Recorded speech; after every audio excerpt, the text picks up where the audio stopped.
the process of actually discovering what the film is, for me, is the journey of making the film. The key process is getting out there on the location and shooting the film. And it's during that I really discover what the film is, and that is a collaboration of a very involved and organic kind, which is not just about the actors, but about the cinematographer, the designers, the sound man, and later the editor and everything, and everybody else. But in order to do that, each film is preceded by what these days is usually around about 6 months of doing the kind of work that we've implicitly referring to, which principally involves the actors, though of course it involves the other people too, because obviously we have to prepare the film that we're going to shoot, and we all have to be, when we get to day one of the shooting, which is the only time when it really matters, because frankly, if you're making a movie, nothing matters except what happens in front of the camera when it turns over.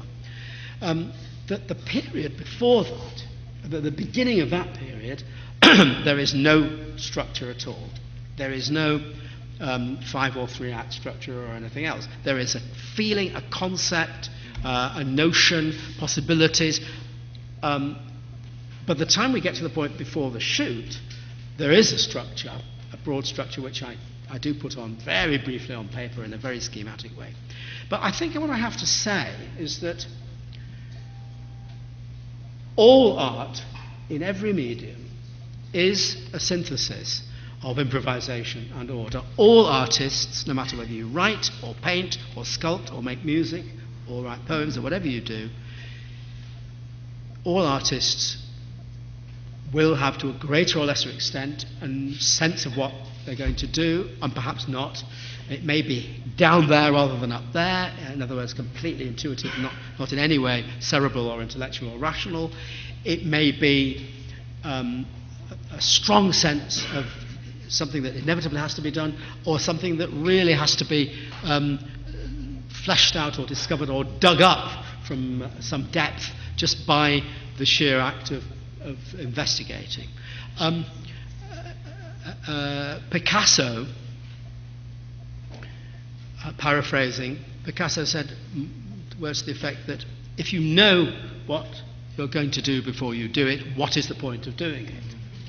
It is not extraordinary for artists to either A, not know what it's going to be until you start to investigate, and then you interact with the material, or B, to think they know what it's going to be, and it turns out to move in another direction, or C, to have a clear notion which drives them into the thing, but then they're able to make discoveries. So all of that really is an explanation to the fact that I can and do have, in the case of some films, including Naked and Happy-Go-Lucky, as we've said, have no more than a kind of sense, a feeling of the spirit of the thing, but then I start to, work with this actor, in the case of Happy-Go-Lucky with Sally Hawkins, in the case of Naked with David Thewlis, and with others, and start to build characters, and this resonates with ideas and possibilities and juxtapositions and things I want to deal with, and things that for example, Happy-Go-Lucky is, at one level, quite clearly a reflection on education. There are various teachers, and they're good, bad, and indifferent. Poppy and her comrades are very good teachers. There's a very good flamenco teacher who, however, doesn't know one of the first rules of teaching was that you leave your personal emotional baggage outside the classroom. And then there's this driving instructor called Scott, brilliantly played by Eddie Marsan, who is full of all kinds of pontification and stuff about teaching, but in fact understands nothing about teaching at all, is a lousy teacher. But it didn't occur to me to investigate teaching until I came to it through creating the characters. And it isn't that suddenly out of the blue I thought, education, that's something I've never thought of, I'm going to make this film about that. It's something that I'm obviously, like everybody, it's an ongoing preoccupation. I've been on the end of the education system. I teach from time to time substantially, and of course I've raised a couple of now adult kids, so I've been preoccupied with education from that point of view. So you see, kind of, again, as we artists and people of various kinds of create things. Ange.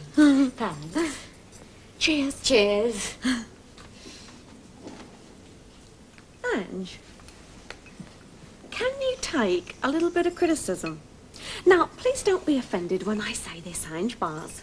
I can see what you've done. OK, you've just sat down in front of your mirror and you've just put your lipstick on. Now, next time, will you try this for me? Now, this is something, Ange, I always used to tell my customers, and it always works. Now, next time, sit down in front of your mirror and just look at yourself and relax and just say, I've got very beautiful lips. Then take your lipstick and apply it. And Ange, you're going to see the difference, because then you will be applying that lipstick to every single corner of your mouth. Do you know what I mean? Mm-hmm. Will you try it for me next time? Yes. Just sit down in front of your mirror, look at yourself and relax, and just say, I've got very beautiful lips. Yeah. And I promise you, Ange, you're going to see the difference. OK. Thanks. Do you mind if I smoke? Well, You do what you want to do, Ray. it's just that Keith and I believe that smoking damages your health. Well, never mind. You see, Eva, you can't see the damage that it's doing. But if I could take one of your lungs now and put it on the table in front of you and cut it in half, I think you'd be absolutely horrified. You have to remember that the air polluted by one person has to be breathed by everybody else. Pollution is one of the great disasters of our age.